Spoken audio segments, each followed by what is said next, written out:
Bonjour à vous, Hélène Frade. À la une de la presse ce matin, le bilan de 2 mois d'offensive israélo-américaine contre l'Iran qui refuse toujours de capituler. Et 2 mois après, les États-Unis cherchent toujours une issue à cette guerre qui a tourné au bras de fer économique autour du détroit d'Ormuz. Pour le Figaro, la logique voudrait que chacun des protagonistes fasse un pas pour sortir de cette impasse dévastatrice.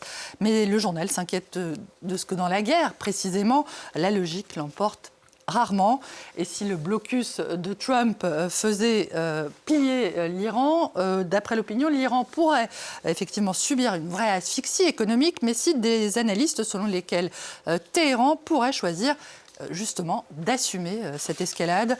Selon le New York Times, du côté de Donald Trump, il aurait dit, le président américain, à ses conseillers de ne pas être satisfait de la dernière proposition iranienne de rouvrir le détroit d'Ormuz, mais en laissant de côté les discussions sur le nucléaire. Le quotidien américain estime qu'en l'absence de reprise des hostilités, il y a peu de chances pour que cette position iranienne évolue. Et Hélène Frade, pendant ce temps, les Iraniens, eux, restent livrés à eux-mêmes. Le quotidien belge Le Soir qui cite des membres de la diaspora ayant réussi à joindre leurs proches malgré la coupure d'Internet. De très nombreux Iraniens souffrent d'un immense sentiment d'anxiété, se sentent pris au piège, leurs espoirs de liberté et de démocratie s'étant évanouis. El País, le quotidien espagnol, affirme que la répression s'est même durcie depuis le cessez-le-feu, avec plus de 250 personnes arrêtées pour la seule journée de samedi dernier, notamment pour, je cite, espionnage et envoi d'images de sites touchés par des cibles, et une forte hausse également du nombre d'exécutions. Selon le site d'opposition Iran International, le Conseil suprême de sécurité iranien aurait récemment examiné un rapport des services de renseignement évoquant la possibilité d'une reprise des manifestations en Iran ces prochains jours à cause donc de la crise économique. Et cette guerre en Iran, dont l'impact sur l'économie mondiale s'aggrave un peu plus chaque jour. Les États-Unis ont déclenché la guerre et le reste du monde en subit les conséquences. Le New York Times observe qu'en seulement 8 semaines, une grande partie de l'économie mondiale a été fortement perturbée, notamment ici au Vietnam. L'impact est particulièrement fort en Asie, mais que l'Amérique a été relativement épargnée par ces bouleversements.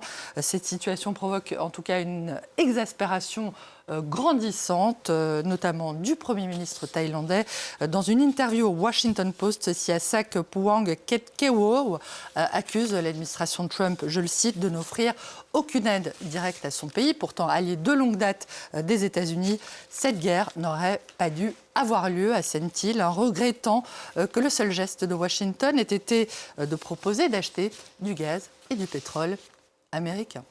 Les États-Unis, dont les dépenses militaires ont diminué l'année dernière, contrairement au reste de la planète. 2 887 milliards de dollars, c'est le chiffre de l'Institut international de recherche de la paix de Stockholm sur les dépenses mondiales consacrées donc aux dépenses militaires en 2025. Un rapport qui est, vous le voyez, largement relayé par la presse française, dont la Tribune, qui précise que ces dépenses ont particulièrement augmenté en Europe et en Asie, alors que Washington, on le sait, multiplie les critiques contre le gouvernement espagnol, lui reprochant son manque d'engagement dans les défenses communes. Ce rapport offre, selon El País, un argument à l'Espagne qui arrive en tête des pays ayant le plus augmenté leurs dépenses militaires l'an dernier, avec une hausse, Faiza, de 50% pour un total atteignant plus de 34 milliards d'euros.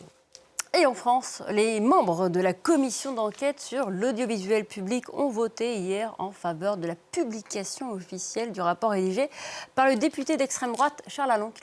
12 voix pour, 10 contre, 8 abstentions. Le Figaro, vous le voyez, évoque un vote très serré et se réjouit de voir ce document échapper, je cite, à la censure. Il sera, ce rapport, disponible sur le site de l'Assemblée nationale dès le 4 mai prochain. Une publication bienvenue, estime aussi le quotidien L'Opinion, qui estime que sur le fond, je cite, sauf à considérer France Télé et Radio France intouchables, les préconisations de ce document, qui propose, entre autres, de fusionner nous autres, France 24, avec France Info, ne méritent pas les cris d'orfraie qu'il a déclenchés. À l'inverse, l'humanité regrette que ce rapport scandaleux ait pu être adopté parce qu'il préconise effectivement des suppressions de chaînes et de stations, mais aussi parce qu'il se livre, selon lui, à un dénigrement de la parole d'autrui par ses accusations ad hominem, ses attaques calomnieuses, ses insinuations, ses mensonges.